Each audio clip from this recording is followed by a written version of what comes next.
Everyone, welcome back to the channel, and today we'll be discussing how you can hard reset your iPhone 16 Pro Max. It is very easy to reset the iPhone. What you need to do is, as you can see, that there are volume button here and a power button here. You need to press the volume button up, and then you need to press the volume button down, and then keep holding the power button to hard reset until the screen goes black. So I'll repeat in a speed. So you need to hold your phone like this, and then a thumb here. You need to press the volume button up, volume button down, and then keep holding the power button like this. A screen will this come up, and you need to hold for a second, and it will automatically hard reset in like 10 to 15 seconds, just like that. Keep holding the power button until the Apple sign shows up like this, and you can now release the power button.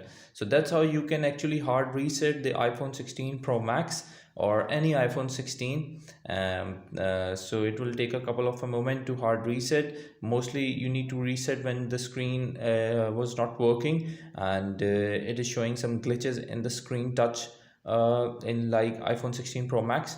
So that's how you can reset the phone and use your phone again on a normal course.